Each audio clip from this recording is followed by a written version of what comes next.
All right, Jared from DataMasters. All right, so let's just get you going here a little bit. DataMasters for appraisers. Save appraisers up to 60 minutes per report by importing data from the MLS and public records directly in their form software.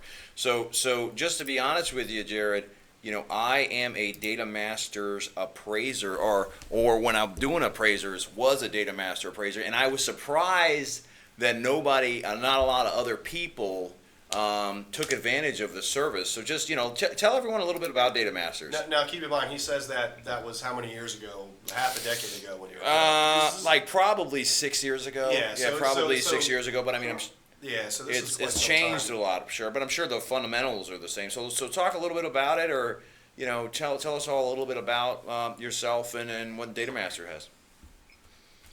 Thank you, Brian and Fritz. We got both of you on there. DataMaster. I've been using DataMaster for 20 plus years in one form or another. I've been appraising for about 22 years, and I joined the DataMaster team in October 2016 as the chief appraiser. But I still do appraisal work as well. I have my own appraisal firm, and we do 30 to 40 appraisals a month, and then I split time here. So I'm using it. I'm out in the field all the time. I'm a practitioner as well, and that keeps me really connected to what folks need with the product. A little bit more about me. I earned my SRA designation 2011 and became an instructor for the Appraisal Institute in 2014. I teach a few classes for them, five of their residential classes, and have a lot of fun doing that. DataMaster is a fantastic program. We actually have a patent on how we process data and what we do, and not very many people understand or know about that it's actually a patented process. But basically, what we do is on the appraiser's behalf, we access the MLS, the back-end data feed for the MLS. So you're not just seeing the information that the MLS wants you to see from a public-facing standpoint, but we're actually getting all the information in the background, and that's what makes us kind of unique. We marry that information up with public records. We can customize it, format it, normalize it for however the appraiser wants it to be. Of course, UAD compliant items we understand and do that very well, and then we allow the appraiser to customize or to as they're importing it into their forms vendor, we give them the opportunity to verify that sale with the public record deeds, and it's a really easy step for them. So all of that is taken care of very, very easily, and then we populate it into the form, and really it takes very, very little time to do. Once you get the setup done, which we have folks here that are fantastic at helping with that, we can pretty much get the fields to look the way that you want them to, any of the fields. Yeah, and what's interesting is the programming of it, right? Like I spent a lot of time, putting together the way I wanted, MLS information automatically importing, comparable information automatically importing, comments from, we were using the MRIS, right? So I was using the MRIS, which is pretty comprehensive, and it's like, so normally what happens is, the hardest part about the appraisal process is just getting the data, right? Like, you go out and do the inspection, you make all your notes, and then you got this comp. Well, it's like, okay, how many comps are you going to look at? Let's say 10 or 15. And how many comps you can put in there? Well, like just putting something like, this is brick, in average condition, or the house age is 17, 18 years, or, the roof is asphalt, or the, subject, let's say lot size is 1,400 square feet, or the subject, comparable number one's lot sizes, 1,522 square feet, and you multiply that out times 10 comparables. Oh, sure. And you're talking 2 hours of just sitting there, almost doing nothing, Well, I think, yeah, any appraiser or anyone that's looked at or seen an appraisal as it's being written by an appraiser, okay? Because I'm not an appraiser, but I certainly have a lot of experience dealing with appraisers and even sitting down and watching while they write a report, is absolutely aware that, locating data is absolutely the most time-consuming part of the process. And then when you combine that with the actual data entry piece, so it's actually two sides, because it's not only because on occasion you'll have oh well, I do all my own data entry, it's fine, or I have someone that does that for me or whatever, and it's like, okay, that's all well and good. Never mind that you still have to pay that person to put in your data, right?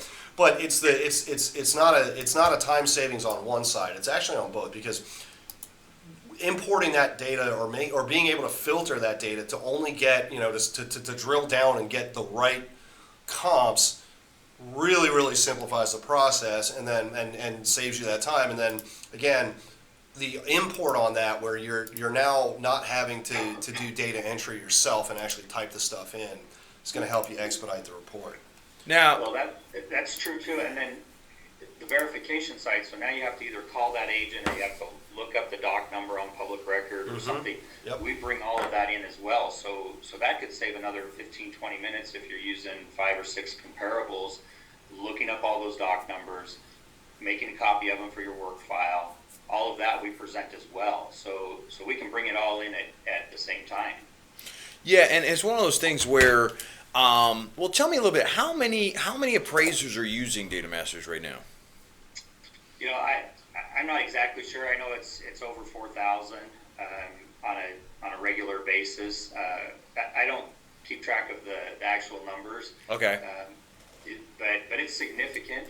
I know that I want to say the last report I saw, somewhere around 170,000 comparables monthly going through our system. So that's a pretty significant number of comparables. That's a lot. I mean, when you think about the amount of data that you guys have, I mean, you guys must be almost like the DataMasters. Well, yeah.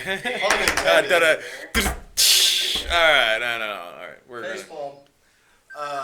Well, no, and again, it's it's MLS data, so it's not. It's important to know it is public. It's public records. Okay, so just to make sure that we're all clear on that, it's public records. It's public data. Yeah. So it's the accessing side of that. So let's talk about that for just 1 second. I think it's important for appraisers to understand as we get hit with more and more data options, a little bit about data in general and how appraisers can access it.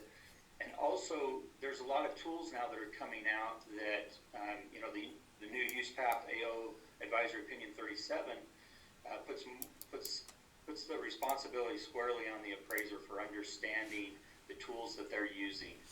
And so let me share with you just a little bit about the data and the understanding that we have and the research that we've done on data. Basically, an appraiser has access to MLS data in 3 different ways. The first way would be through an export file, and that's really controlled by the MLS. Some MLSs that we work with, they'll make available to the appraiser maybe 40 or 50 columns or data points per MLS listing, and they might not give you the contract date. They might not give you when the sold price or when the sale price changed or the listing price changed. But they're always going to give you the agent's phone number and some of that information, but they control it. And then you've got another type of feed, which is called an IDX feed. That's an internet exchange feed. Internet exchange feeds, you might say, well, I've never heard of that before, but you really have. The internet exchange feed is what the real estate agents use to power web tools like Zillow, realtor.com. okay. Any of those services where you see the listing in an advertising situation. And the IDX is very, very good for that. It's fantastic. They reach a lot of people. You say Zillow, everybody knows them. But from an appraiser standpoint, and we've all, in fact, this week I had an experience doing a little appraisal here in the town just right next to us, Kaysville. And after I'd submitted the report, the folks, let the lender know that I had missed a comparable in their neighborhood. And and I replied back, okay, well, what was the address? And it was on Zillow. Nice, Zillow nice. said that it had sold, and that it had sold for a certain price. And I went to look it up, and it had never sold. There wasn't any record of an ownership change, and so it was some bad information. And the homeowners thought that they had some good information, but they didn't. The challenge with using an IDX feed for valuation purposes is that there's no verification. It's whatever the agent or the broker wants to present in an advertising standpoint. So there are currently tools for appraisers to trend markets that only use IDX information. And that's pretty scary, thinking that the only way that I'm going to trend that market is based off of advertising material.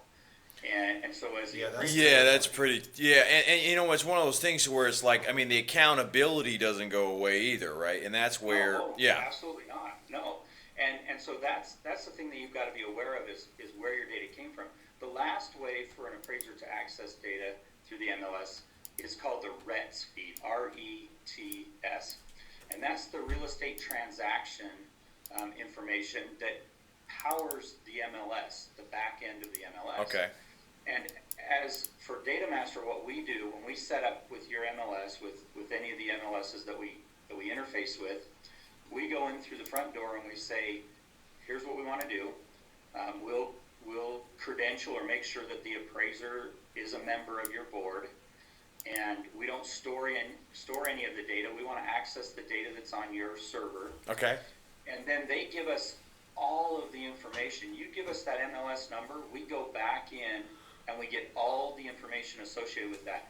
And we have RETS feeds that for a single MLS listing might have 900 different fields. I can see exactly the date and time in which the agent changed the sale price.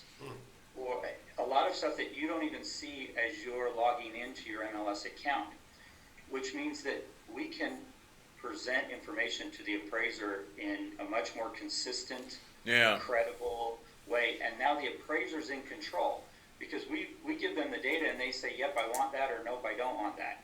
You're not missing any data, you're getting it all. So now the appraiser becomes the one that's in control of the data. And when you start filling out the 1004MC, or you start trying to do some trending on that information, now you have the whole set. Now you have exactly. That's the best, and that's what we do very well. What was interesting is, like, when I used it, is that I would find myself, putting in, once I got it all set up, 10 or 15 comparable sales, as opposed to, let's say, 1 or 2. I mean, I'm sorry, like, let's say 5 or 6, and sort of gridding them all. And because there was consistency, I mean, days on market, list price changes, original list price, and I had it all set up, importing the conditions, and I actually had it set up to import comments into specific areas, that you end up with a situation where, the import, let's say, takes 10 minutes or so, maybe a little more, maybe a little less, but you end up in a situation where you spend time just analyzing, and you don't have to be a typist. Exactly right. Exactly right. Exactly right. It puts you in the role that you should be in. Yep, exactly. That's a good way of putting it. It puts you right in the role that you should be in. So let's talk about real quick. I just want to point out one thing very important on that, because one of the things that we've talked about a lot on this show are value reconsiderations, right? Value proposals. Yep. Okay. If you have the ability as the appraiser to put in that many comps and to get all that data on that many comps, grid them out, and then look at what you've got, okay, you are going to potentially avoid a lot of VR requests in the future, okay, or you'll have the information on why those comps were not utilized already in your work file. Yep. So if you get that reconsideration, because remember, what they're going to do, the way that reconsideration is going to come in is they're going to give you additional comparables that they want you to consider. Well, why didn't you use this comp, that comp, or the other comp?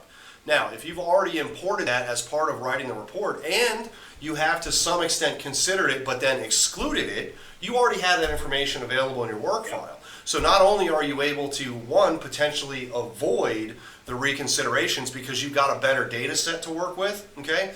You also are able to respond much, much more quickly when you get them because you already are aware of what they're, you likely already have your reason for why you've excluded that comp because you've already looked at it. Now, and that, again, another way to save yourself time. So Jared, let's talk about, and not to cut you off because I know, but let's talk about, so your SRA, you've been appraising for a while, you got out of shop. What's going on in the market now? So you're out there in the field to the viewers that, aren't as connected to the market and aren't as dialed in. I mean, what are you seeing out there in the field right now? Well, I think that, we're still seeing a lot of pressure on appraisers to shorten term times. Yeah. To get better faster. And in my particular market, it's still a very, very strong seller's market. Homes are not on the market very long, and as a result, they're trying to get that loan closed very quickly, and that puts additional pressure on the appraiser.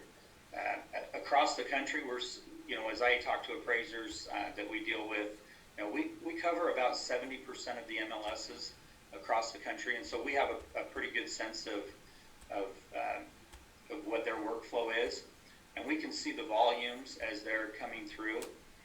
January was busy. December was a little bit busier than normal. We had a little bit of a slowdown in November, and I think that was the appraisers just needed a little bit of a break. There you They've been running hard for 9, 10 months, but we're starting to see it pick up again. There is some fear on interest rates going up, and if those impact most of the buyers are their qualifications contingent on interest rate, and that could have an impact, especially later towards the end of the year. The other interesting trend, not necessarily a market trend, but we're starting to get a lot of questions about bifurcated reports, about somebody else doing the inspection, maybe a home inspection company, and then the appraiser doing some sort of desktop. We get invited to be on a lot of different panels. We have appraisers that know that we participate in a lot of events, and they'll call us to see what our take is on that. And that's something that's trending. The market's been really good for a while. Lenders, I think investors are getting more comfortable with something a little bit less than the 1004. If the market changes, that might change too. Well, and that's one of those things to where, like I remember back in the 80s, GE was trying to... You remember the 80s? I remember the 80s. I have a very good memory. But what GE was trying to do that. And then you had the Zio, right, which had the Zone try to do that. And then, when Fannie sort of tries to do it, it's a little different, right, because it's not an independent company. And then, my personal opinion, right? So they're talking about the home inspection companies, appraisers not going up. I mean, what they're really talking about is a trainee with an appraiser, right? That's what they're really talking about. Like, I mean, when you look at historically, you had a guy who was an appraiser for a while. He had 2 or 3 trainees that were running out there doing inspections, and he was, either writing up the report, assisting writing up the report, and supervising it, right? And that's where this sort of hybrid, somebody goes out and inspects it and the other person writes it up kind of thing is landed. And I'm just thinking to myself, like, is it more practical, as an AMC, let's just say, for us to go out and hire some home inspector or some real estate agent or some, certified inspector to go out and inspect this property and then have them, and then us, let's say, assign it to an appraiser to write it up? Or, more practical, is it going to be a trainee going out there, doing the inspection, and then turning it in? And it's like one of those things where I think a lot of people, when we talk, a lot of people have designed the form, and they got the desktop form, and they got this. But other than in the secondary market, I don't know if anybody's using them. Other than like, default servicing or, an REO situation, I don't know if anybody's using them for real origination. I mean, even the companies and banks that we know that do home equity lines of credit, they get drive-bys or full appraisals still. Right. Yeah, I'm not sure. I know that there's a group that's doing the home inspection where it's actually a non-trained valuation professional that's doing the inspection side. I know that I don't know what they're using those reports for. I know that the ones that I've seen, so I used to have a home inspection company. Okay. And one of the things for the appraiser to be concerned about, one of the things I would be concerned about if I was doing it, what's average to the home inspector might be very different than what's average to the appraiser, and certainly what's a Q or a C4 to Fannie and Freddie. And how do you determine what that connection is, and the consistency? We're being held to a consistency standard. Yeah. But that home inspector might not. One day you might say, hey, this is average condition. I'm in a neighborhood of $500,000 houses, and granite countertops is very average. And the next time he's in a $200,000 neighborhood, and Formica countertops are very typical, and he says, yep, that's average for this area also. So the appraiser gets that and sees, oh, average, and now we're very different. Yeah, and I think to that point, so appraisers average. It's one of those things. I mean, you see Moody's report that they downgraded. I saw the headline for it. I didn't have a chance yet to dig into the report, but yeah, I saw that headline. Yeah, and so I mean the gist of it is Moody's has came out and said basically, that there's additional risk associated with appraisal based, the alternative valuation. I mean, that's the gist of it, right? Which I think everyone would agree with. And it's interesting because it's, personally, right? Like when you think about, AVM, right? So that's one end of the spectrum, right? And then you've got full appraisal, which is the other end of the spectrum. The desktop version and desktop appraisal is a nice, let's say, median, right? Right. And by the way, we populate those desktop forms. So if you've got an appraiser out there that hates typing those in, call us. We can help them customize those forms as well. I think they all hate typing. Yeah, no, I think everyone. I think everyone. Shameless plug. There. Shameless plug. Hey, exactly. Hey, I was actually going to say that, but I didn't want to say that. Well, yeah, exactly. But there's no issue with that. I mean, look, it's there's a huge benefit to it. Well, and I think there's something where the desktop full and let's say AVM, there is a need for like just common sense would say there is a need for alternative products, right? Like the 1004 and just having the 1004, like when you just think, forget about appraisals, just think valuation of collateral, right? Like the appraiser side is just one. The idea of just having an AVM and full appraisal widely used is not really practical, right? The idea of saying, okay, there's AVM, and then you're going to have your desktop valuation, and then you'll have your full appraisal, and then the desktop valuation with some sort of inspection is a safer bet, but then the full appraiser, getting the appraiser to go out there and do it himself is the most kind of, let's say, the safest, most accurate bet. And I just wonder, so it's kind of like paper, right? So when the computers came out, let's say the 1980s, back in the 70s, I remember this, when the computers came out, or back in the 80s, everyone thought paper was going to go away, right? But the reverse happened. Now it's starting to get paperless. Right. But the reverse happened. I mean, they had paper for everything. Everything needed a printer. Everyone needed a copy. And by the way, we're paperless now because of smartphones on the cloud, not because of computers. Correct. Right.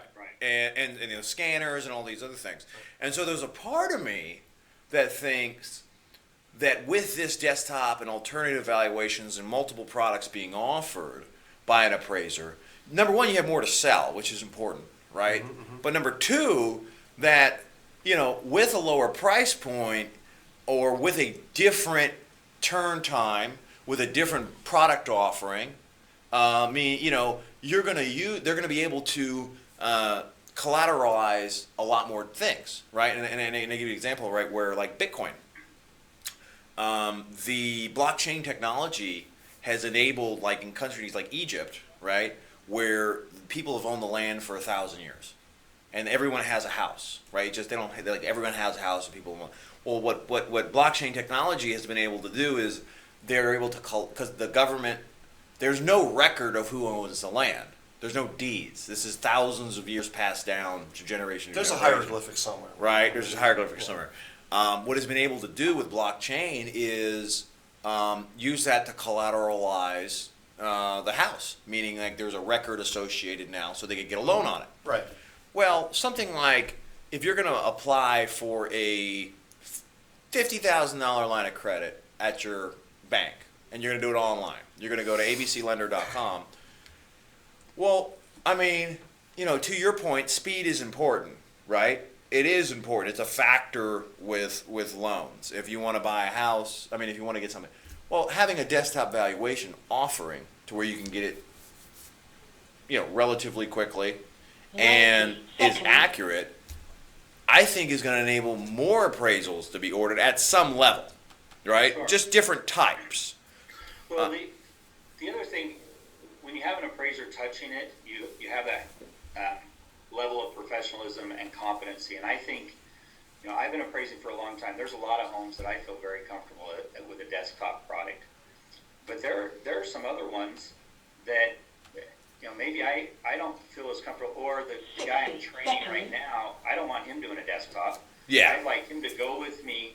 And that's the other thing that appraisers, I think, need to look at. You've got an aging group of appraisers that maybe that's a very good space for them to be in, and they're not as comfortable out doing the attic inspection and some of those kind of things, crawl spaces. But for the young appraiser, the trainee, that's not where I would start them off, at least in my practice, my fee practice. I would want them side by side with me, windshield time, talking about training, and maybe, after they've got some experience, then, and their experience with the area, now they can offer that product. So I think you've got to be careful and not just say, oh, I can do these desktops and my risk and liability is less. We're still expecting you as an appraiser to say, I'm confident in this, I can do it, you're going to get a credible value, and the result's going to be something you can rely on. Because that's really why they're turning to us and not having a BPO or having a straight AVM or an eval or something, some other product. They want that comfort from our industry as professionals. Now, I just want to jump in. Yeah, I agree there with Jared. I think that from the underwriting perspective, right, and from the secondary market perspective, as an investor, I think you both are making excellent points, because on the one hand, if you have a scenario with a property and with a program, let's say you're at a 40% LTV, whatever it is, you're more likely to be comfortable as the investor with an alternate value product, right?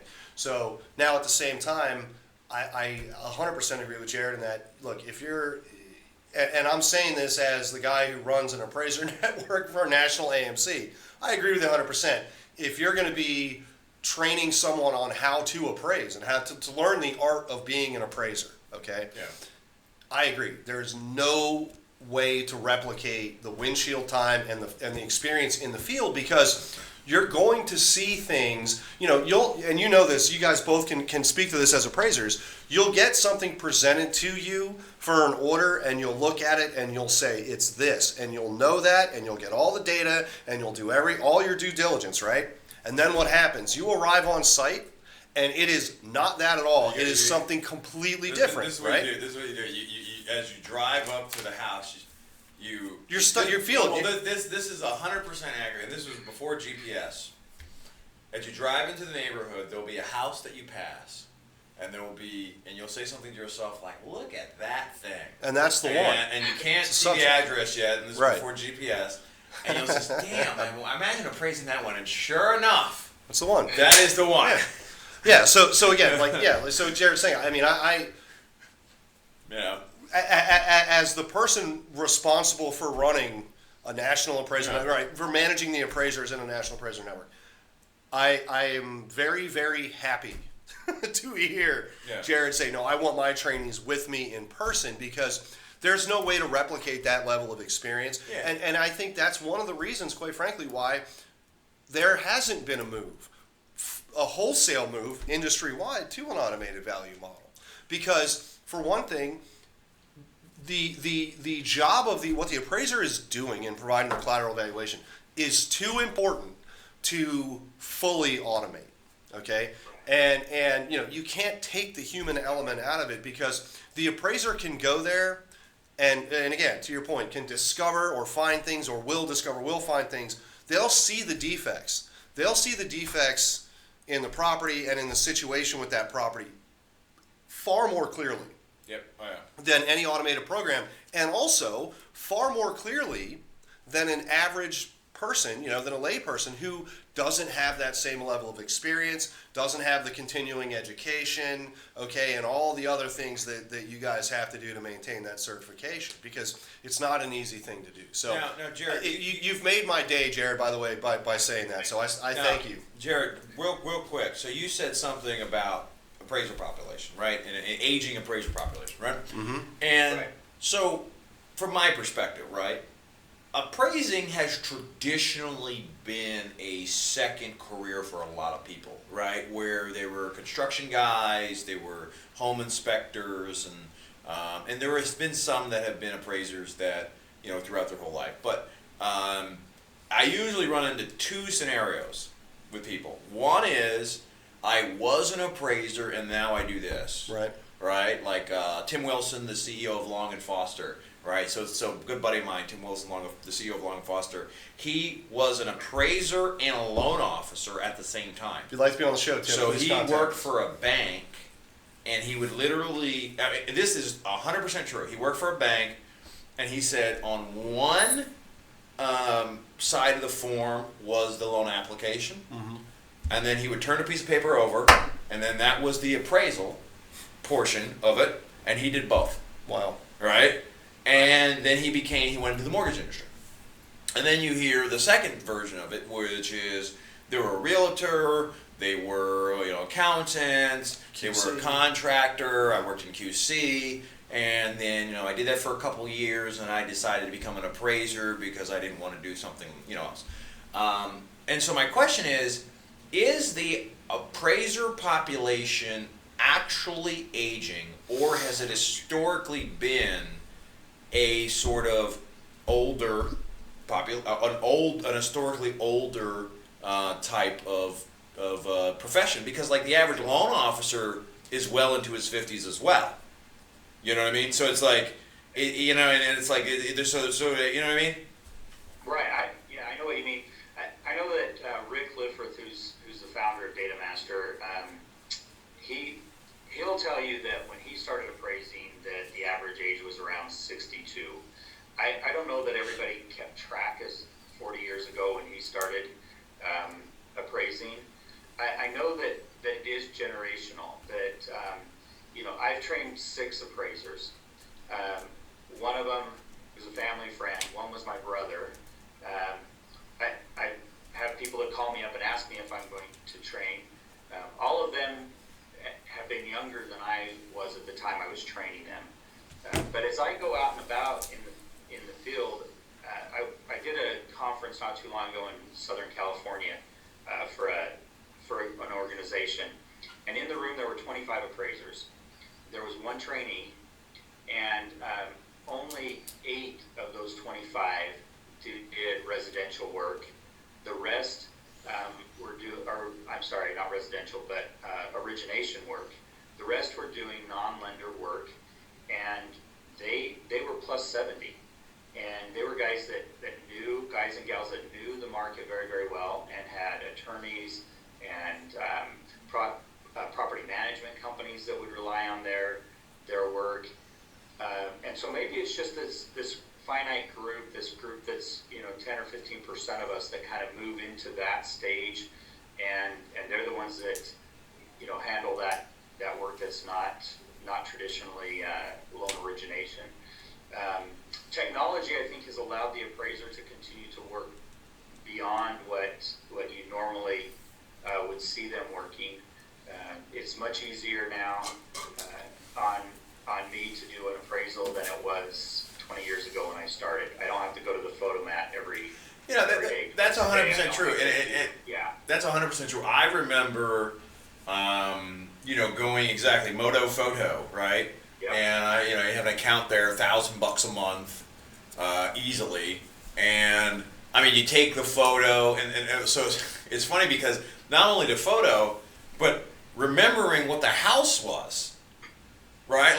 Like which one is comp, Right, because you couldn't label it immediately, right? right? Because you couldn't label it immediately, and then it's like you go do 4. So it's like, so back in the day, you go do 4 or 5 inspections. Let's say you do 2 inspections in it, 3 inspections. Well, then you're also taking pictures of the comps. Mm-hmm. Yeah. So you're talking 3 inspections. Go ahead. I had 3 different cameras. Actually one time I had 4 different cameras. Wow. And I would keep the camera with the property I was appraising. So all the comp photos went on it, everything. Yeah. And, That's smart. and then I would go have it produced, or, developed when I was ready. And I couldn't do more than 3 or 4 appraisals at a time because, they couldn't be in process because I didn't have any more hardware. You need more cameras. That's Wow. good. So I'd have to go buy another camera if I wanted to do a 5th appraisal that week. So I had I would take a picture of the order, right? So I would do, okay, here's a picture of the order, And then I would take a picture of the mailbox, and then I would take a picture of the front, the address of the mailbox, and then the front of the house, and everything was like sequentially ordered. Because what would happen, and this happened, it used to happen to me all the time, is like, okay, I got to do these inspections on Monday. Okay, well, these aren't the only houses that you're inspecting throughout the week. right. And so by the, you get them all developed, let's say at the end of the week, then you look at the photos and you don't even remember what the houses look like. This is very interesting stuff, I'm sure people, but So this, this combined with the average age of an appraiser, which by the way is now 58 years old, so it's actually coming down. The trend is coming down, which is actually great because, interestingly enough, that is something that comes up constantly. Okay, Right. Which is odd because we don't really discuss the average age of anyone else in any other profession. Yeah. But for some reason, it's the first thing that people want to discuss with appraisers. well, So that's I say, but you combine these things. That's why appraisers want to use MLS photos for their comps. yeah, absolutely. Because back in the day, you didn't remember what comp that was. Well, So you just matched it to the MLS. Serious, you just matched it to the MLS listing. I mean, and there you had your information. I always, so the MLS photo, and Jared, you can comment on this anytime. I am for the use of the MLS photo, right? And the reason I'm for the use of the MLS photo is that was the way the house looked at the time to when it was sold. And it's one of those things to where it's like, Right. it's your best representation because it's your, And it's a high quality photo, yeah, right? it's It's just- public it's- record, okay? And also too, and I'm with you. And by the way, I just want to make clear, this doesn't mean, because our order requirements are that you have to take original comp photos. Let me be clear. You need to take original comp photos. That's an investor requirement. Unfortunately, Brian and I are not the investors who drive the market. So we don't make these rules. But if we did, we would be in agreement on this, because not only is it a better representation of what the property was like at the moment it was sold, this is an issue of appraiser safety. I've had conversations with multiple appraisers where they're shooting a comp photo and they get pulled over by the police, okay, and they've got to talk their way out of an arrest, okay, or they get a neighbor chasing after them, okay, or right, that happens a lot to appraisers. So I'm with you. If I were able to change something in this, then I would agree. I would say MLS photos would be absolutely acceptable for any comp. So Jerry, what do you think of that?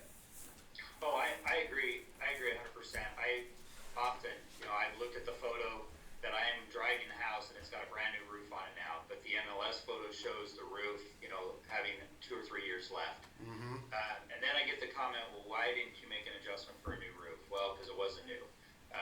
to make a negative adjustment, or there's a brand new fence up around the yard, or an RV parking pad, or new doors and windows and paint and all that kind of stuff, because you're there 3 months later. And so definitely it's a representation. I mean, even sometimes 6 months later, right? Even sometimes Absolutely, yeah. I mean, and this sounds like this is a little more granular and practical, but it's one of those things to where it's like, okay, like realistically speaking, if you're doing an appraiser, I mean, everyone understands that they have to do the best job they can. But realistically speaking, if you go out and you look at 10 comparables and and then all of a sudden you're getting to write up a report and there's one that you miss, and you got to go all the way back out there to take another photo. Yep. That's just not practical. Yep. Especially if you're in a rural area. In a rural area, it's just not practical, and it ends up creating either it creates a dilemma. Do I drive 45 minutes an hour to go take the comp photo, or I didn't see it the first time? Do I not see it the second time? You know what I mean? Right. Because it's unpractical at some level to drive all the way back. And from a management standpoint, you guys on the management side, the delay that then comes to your client. Yeah. They want to get the best comparable in. You've seen 17 photos of that house on the MLS that the agent took. They got a little video about it on a tour. It's got a YouTube or a Facebook video as well. And what's really the necessity? You're holding up now. It's going to take me an extra 12 hours to get the report back to you, or 24 hours. And I want to give you the best report, so I don't want to exclude that one or not use it. And that's the other option is, okay, I turned it in on time, practically. It's a practical choice. It's a choice. What do I do? Well, sometimes it doesn't necessarily affect the credibility by necessarily excluding it. But I always thought, like, sometimes you would have liked to. You know what I mean? Because it's just an extra. It's just here's a ace in the hole now that helps solidify the relationship. Or solidify the. I just have to put this out there again, disclaimer, and I just have to be clear on this. Again, we're discussing the appraisal process. We're discussing a lot of things here. However, again, because what I don't want to have happen, because it's going to happen, is I'm going to have an appraiser come back to me when they have a revision that says you have to get an original comp photo. They're going to come back to me and they're going to send me this link, and they're going to say, "You said live on TV that I didn't have to do it." There you go. No, let me be clear. It's still part of my scope of work that I want the original comp photos. I am in agreement. We're all in agreement. That's really not the most effective way to do it. However, again, that's the investor requirement. So that is the requirement. So I just need to make clear. Absolutely. And Jared, so let's talk a little bit about the trainee process, right? So you've trained some appraisers, right? You said right. Yeah. And now I guess and you're a USPAP instructor, so you obviously know a lot about this process. They've recently are trying to reduce some of the training requirements, removing some of the college education requirements, removing some of the licensing or continuing education, and just kind of lightening it up a little bit. Do you think it's something that's necessary? I mean, do you think because historically the need for a degree, it's like becoming an appraiser is almost like getting on an MBA at some level, right? Right. And when in all reality, being trained as an appraiser and and being a good, competent appraiser has nothing to do with necessarily having a degree, because measuring degrees and measuring the intelligence, right? If you pass the test, you pass the test, right? Right. I've trained both those, back in the day when they didn't have to have a degree, and those that did have a degree.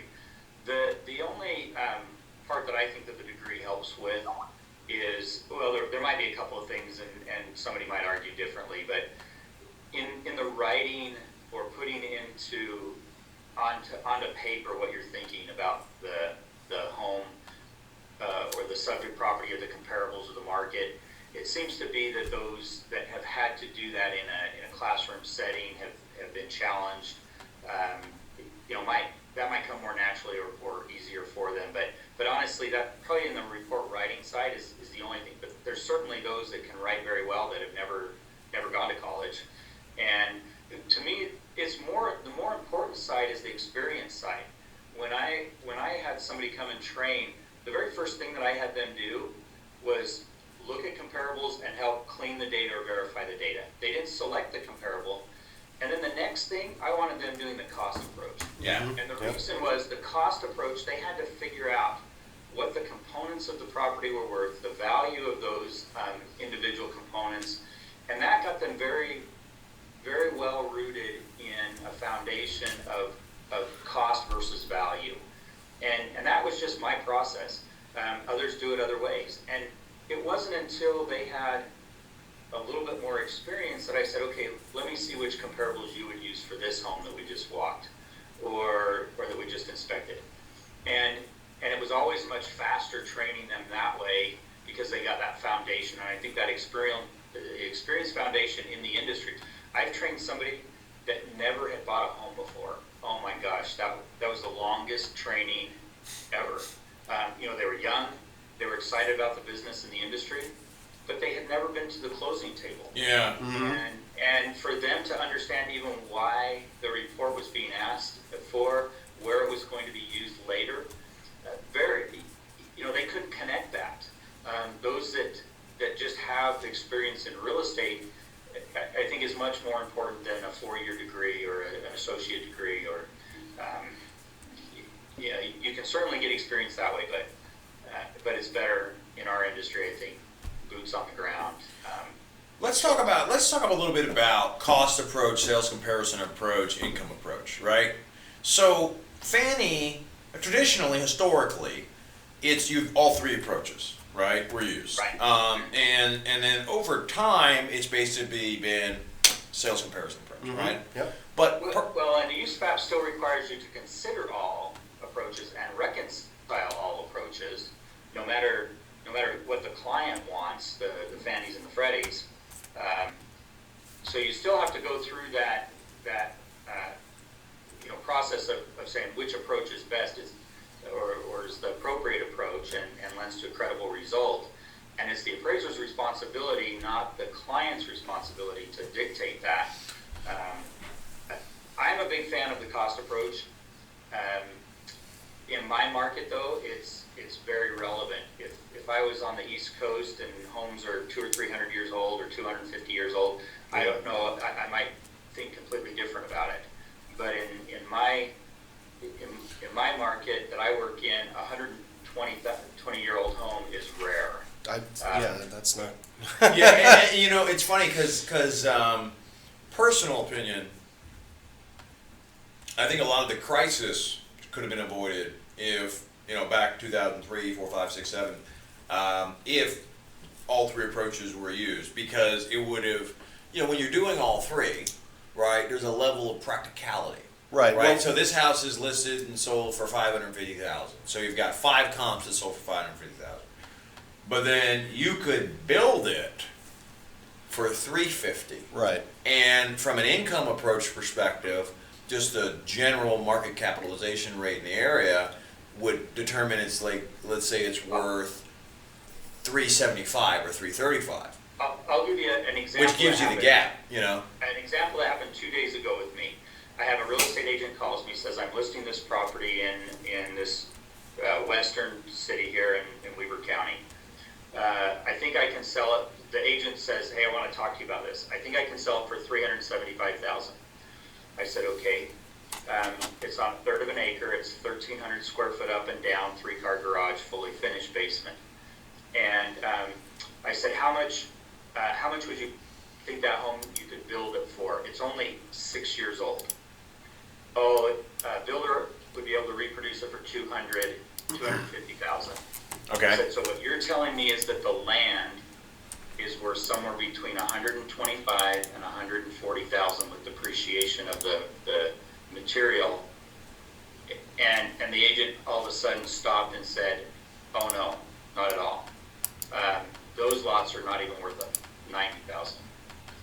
And I said, okay, I just used the cost approach to help you understand why 375 might not, work in that particular case. And they had never thought, that agent had never thought of it from that standpoint. She started the conversation, I think I can sell it for this, but I don't think I'll get an appraised value at all out of it. But I think I can sell it for that. And we get these calls all the time from agents who have known us over the years, and they want a gut check as well. And just simply asking her to back into it, all of a sudden said, "Oh yeah, that's why why I was off." Yeah, and I think sometimes the seasonality, right? So, like Airbnb is a good example, right? So when I go out to California, I usually Airbnb, and there is in certain areas markets of apartments that are really centered around an Airbnb investment return. I mean, it just really is. And honestly, the rents are higher because it's a really active market, right? It's kind of like DC, right, where people are coming in and out all the time. LA, people are coming in and out all the time. And it's, if you're going to have, in Marina Del Rey, right next to LA Airport, or if you're in LA, right next to, they have all these condos. A lot of them are second homes anyway, right next to the airport, or Miami. I'll say this is very popular in South Florida. By the way. Yeah, in Miami, right down in Florida. Yeah. And you know what? That's an investor predominant. It was predominantly a second home market, but now it's those homeowners have become investors by nature, and the value is worth a lot more, right? Absolutely, because. Yeah. Oh, absolutely. Yeah. I mean, I'll give you an example. And so the sales comparison approach is not necessarily that relevant at that point. Well, you know what I mean? No. Again, in that case, and it's you're actually probably the income approach is probably a better indication, or at least should be given more influence in the decision, right? Exactly. Because again, an example for me personally, working in South Florida for so many years, Hollywood Beach. Now, before Airbnb ever existed, okay, I had a client that owned multiple multi-family homes in Hollywood Beach within like a mile or two of the beach. And she only would rent them as short-term rentals. And when we had the income approach done on those properties, it wasn't anywhere. It was like a third to a quarter of what she was actually getting in rent. Yeah. Okay. And again, part of this is because of when it was done, but because unfortunately the way that income approach is designed, and there's going to have to be a reformation on it with the rise of Airbnb and short-term rentals, is because it's looking at a monthly rental income, okay, which is always going to be less than what you would get on a short term. Because again, the longer you commit to something, the less it costs you, right? So the shorter term you have on the rental property, the higher the cost is going to be. So I think what you might see is, as that becomes more predominant, and especially in areas like you mentioned where it is very common. Yeah, it's the market. I mean, it's essentially the market. Right. You know what I mean? What you may see is an addition to that income form, or even a modification of that income form, which would split out monthly or long-term rental income versus short-term weekly rental income. That'll be an interesting change to see how the industry handles that. So what do you think, Jared? I think that you can do a lot with all three approaches, and I think as an appraiser, especially one of the things that I love to do is, if I don't have a real good comparable, say for a detached garage, maybe I go to the income approach on that, and I say, well, it costs me to rent that same space in a storage unit. Mm-hmm. Can I capitalize that then and create some sort of an adjustment for that? Or maybe I don't have a lot of data. A lot of times we don't think as residential appraisers that the approaches to value can be related. And if it costs this and there's a market depreciation of 20%, then that might be the base for starting an adjustment on the market side, on the market approach side, or the cost approach side, or the sales comparison side. Commercial appraisers think that way all the time. That's how they're trained. That's how they they get adjustments from the different approaches to value. As residential appraisers, we just look for a comp with that feature, and that's not necessarily the only way to do it.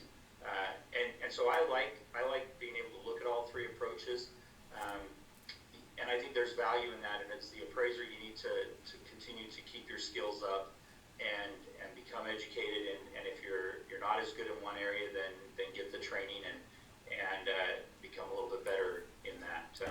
Hey, I just wanted to mention, I know we're getting really short on time here and close, and I apologize for the technical side. No. It's probably on our end, to be honest with you.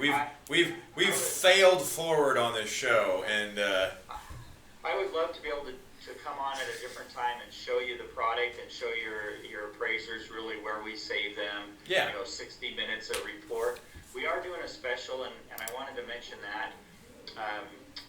Our regular price on the on DataMasters is $89 a month, and we're doing a special for $49 a month for the first 3 months. So if anybody wants to take a look at it and try it out, included in that is us helping you get set up, customizing all of your reports that you need. You can reach us at datamasterusa.com, and there's a button there for a trial.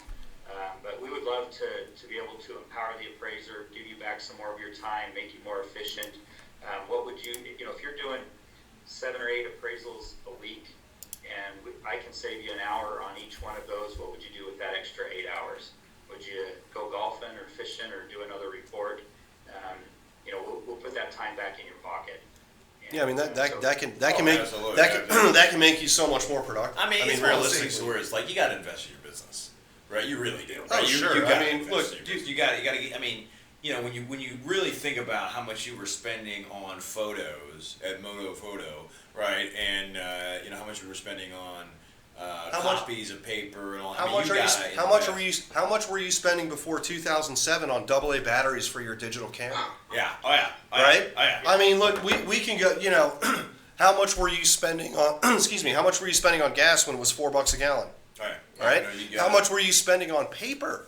If we're talking about spending on photos, right? Because remember, you had to get the photo, and then how much were you spending on glue sticks that you had to, right? So look, the cost of doing business for an appraiser has dropped precipitously, and not only that, and I'm just going to throw this in as a plug for us, right? Not only that, just give me another industry. Just give me, and I make this challenge. I've made this challenge millions of times, plenty of times, tons of times. No one's ever been able to give me an answer. Never once have I got an answer to this question. Name me one other business, one other industry that as a business owner, you can, in order to exponentially expand your income and your customer base, you can simply sign up on a website and have work sent to you for free. And all you have to do is your job. That's it.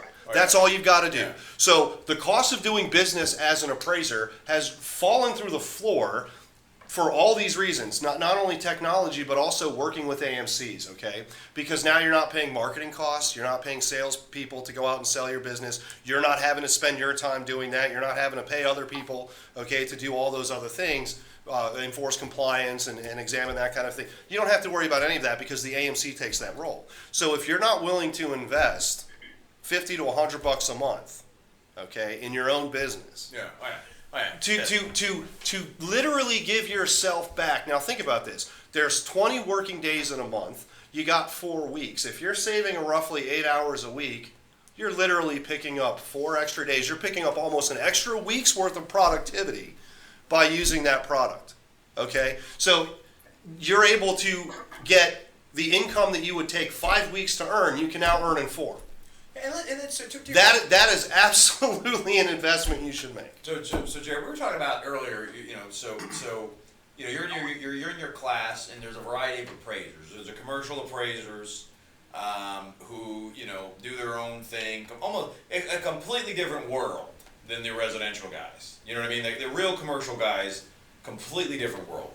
Right. And then you've got your normal, let's just say, residential appraiser, certified residential license appraiser. And it's one of those things to where it's like, we have appraisers that have been working with us for guys like, Herb Johnson, 10 years over, that love working with us. And, he does some real estate work, he does some lender direct work, he does some AMC work. But for some reason, and I always think there's like 20 guys, and those 20 guys are the ones that hate AMCs. And they just, they're very good at writing, they're very good at blogging. They're just vocal. They're vocal about it. We know that negative people are much louder than people who are very and it's like, positive. well, we have a ton of lenders that don't use appraisal management companies, right? And they keep it in-house, right? I mean, I know a ton of lenders, guys that own mortgage companies, that don't use AMCs. Right. That are big lenders. Yeah. And I know a ton that do. They're based on the model. But I also know a ton of appraisers who are really happy having an AMC relationship. Sure. And approach it in the sense of it's just a business channel, right? So you've got your retail, which it is. That's exactly what it is. You got your retail, which is your lender direct work that you got to go out and market. You got to solicit them. You've got to constantly keep up to date. Then you got, let's say, your wholesale, which is your let's say AMC work, which all you got to do is take the order and deliver the service. They do the marketing for you. Yep. And then you've got your sort of in between work, which is your divorce work, estate work, tax appeal stuff. The fun stuff. It's just different. It's just different. It's just a different sort of thing. And it's like, when I was appraising, I did all three. All right, I did lender direct work. And then I had the AMC work, which is like bread and butter, right? You just, update the system, let them know what's going on, turn your files in on time, they'll leave you alone, right? Because they're selling for you. Where lenders wouldn't necessarily do that. I mean, you had to really solicit. And then the estate work, or the divorce work, or the kind of tax appeal work you loved, right? Because you could, Right. it's just an easier. What's your take on that? So for me, and this is unsolicited, so those of you that are listening to this, we haven't talked about this before. No, this is just, we're just having a conversation. I look at my AMC clients a little bit differently. I do agree with the marketing side and all of that side of it, but to me, one of the components and the benefits of an AMC is you're a partner with me in my quality assurance or quality control process. That's true. That's a very good point. I left that out. Yeah, that's a very good extra point. money on my part. Yeah, I might be splitting the fee with you. You're going to get some for the work that you're doing. You're getting paid for that as well. But what's the cost benefit of having another set of eyes on my report before it gets to the client? There have been times when the AMC will call me back when they'll say, "Hey, did you really mean to say this?" And I read it and I'm like, "Oh, no, thanks. Let me make that change." I see you as a partner with me. And most appraisers that I talk to that are disgruntled or upset, they see you as the enemy. And that's the total wrong way to look at it. You're my partner. We're partners in business. I want you to be successful. Because your success then is successful for me. And you've got access to tools that I don't have. You can review my work electronically through tools that I can't do. And so I look at it, I've always looked at it that way. Maybe I get a little bit different fee, a little less fee, but what do I not have to manage, and what does it cost for me to pay a full-time person to sit there and just quality review my reports, and make sure that, and if I slow down a little bit, I still have to pay them the same. If I go on vacation, I still have to pay them. Yep. If I decide I'm going to switch and go and teach a class or something, I'm still paying them. Where you get paid when you send me, when we're engaged together and we're partners in the project, we're partners in the work. And that's really, I think, the way that appraisers should look at the relationship.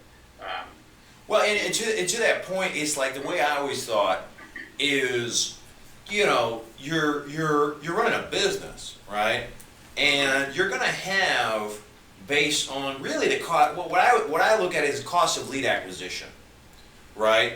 And because most of the lenders, when you really look at the need for an AMC, it is need-based, meaning like a local community bank, that's only covering 2 or 3 states, 2 or 3 counties, simple stuff.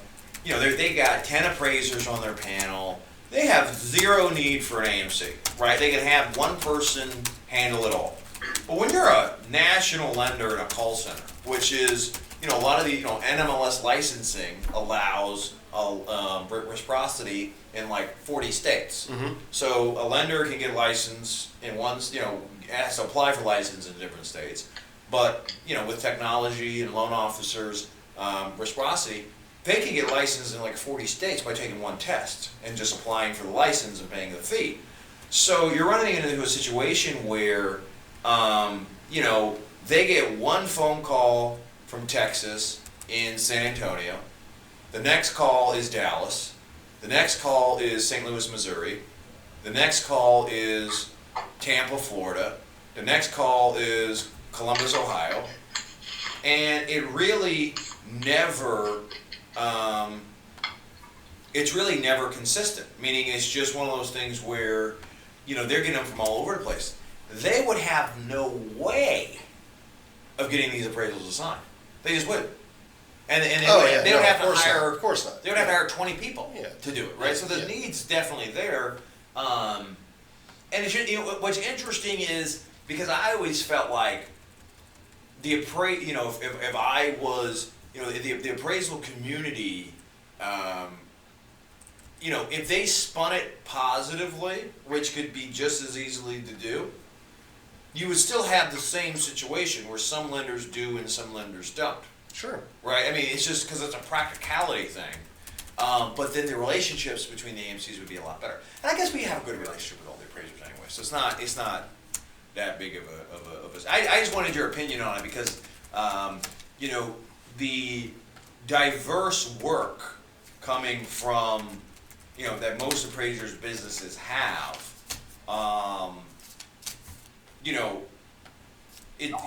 it's just, estate work doesn't get a negative rap, or divorce work doesn't get a negative rap, even though you got to be on the stand and it becomes some big situation, right?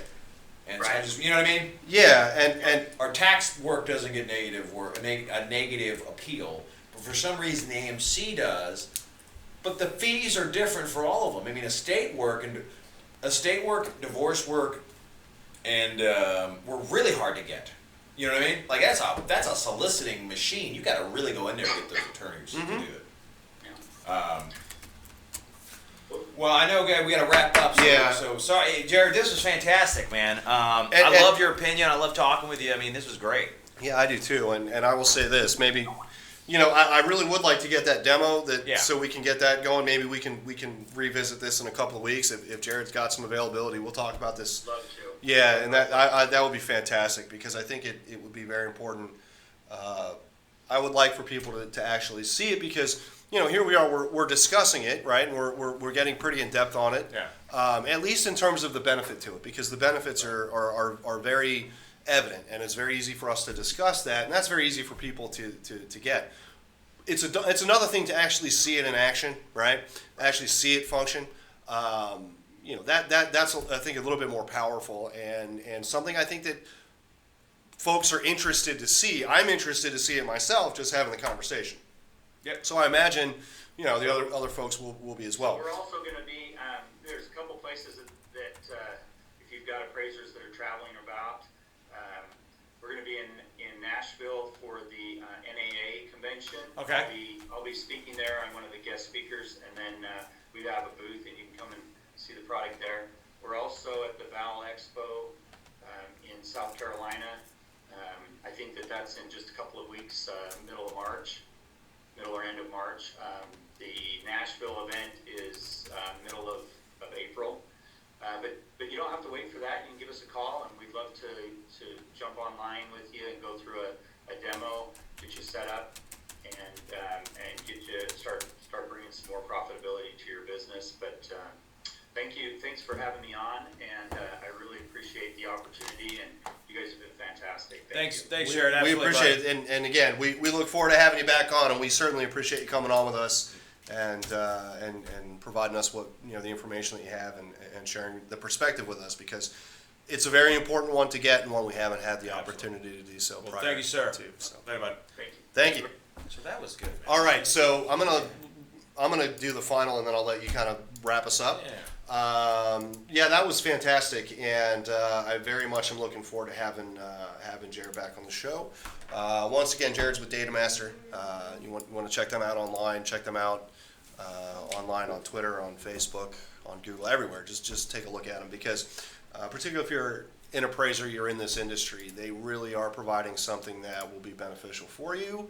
And we're speaking from firsthand experience here that Brian is actually someone who's utilized this software and can speak firsthand that it really does help out quite a bit. It's very, very, very good. Jared was So. good. And what's interesting is getting the appraisers on the show, because I feel like when you really think about, who's speaking up and who's the voice of the appraiser, voice of the appraisal community, it's a very inaccurate dialogue. It's a very negative kind of, lack of a better word, shit pit of dialogue that's just not reflective of the market, right? It's just not. I mean, right now, there's thousands and thousands and thousands of appraisers that really enjoy the working conditions that they have right now. They enjoy the relationships they have with their clients in a variety of ways, both direct with lender, both AMC, and both with estate and attorney work. And it's one of those things to where it's like having and hearing from Jared's perspective. It's a very realistic perspective. Oh, absolutely. Right, where because lender work carries its own burden. AMC work definitely carries its own burden with updates and due date pushes and scorecards and all those things. Yep. But every business does, right? I mean, there's no, it's funny because I always think, give me a profession that you can basically charge, a good amount for the work being done. Very minimal cost of material. I mean, you're not having to buy material that has to be wasted. It's all digital. Right. You can work out of your house, set your own hours, and basically do what you want to do during the day. And almost nobody bothers you. If you just update what's going on, you can do whatever you want. No one will even call you. There was times where days nobody called me. Sure, I'll tell you right off, and I have this conversation frequently. The best appraisers that I know are the ones I don't know. That's a good point. Yeah. Okay, because that's actually a really right. Yeah. The best appraisers I know are the ones I don't know, because if I'm not having to call you, I'm not having to contact you. That means you're doing such a great job in keeping myself and the clients up to date, and you're providing such clear communication. You're writing such good reports. I literally have no reason to do anything other than send you assignments and send you money. That's it. And that's ideal for all parties. So, that's a good point. Yeah, that's actually a really good point. That's actually I like that. Yeah, I say that we all get the Jared time. back on. I'm gonna chop this one up too. I think we got some really good stuff. And we got the DataMaster. Absolutely, DataMaster thing going. So, yep. All right. With that said, let's close this out, my friend. With that being said, we're going to end this one out. Again, this is kind of an extra long show, but I think quite a good one. And we certainly appreciate all of you joining us, being with us. Make sure you join us next week, 2 p.m. on Friday for Coest to Coest. Join us in the Lion's Den. This is Brian and Fritz signing off.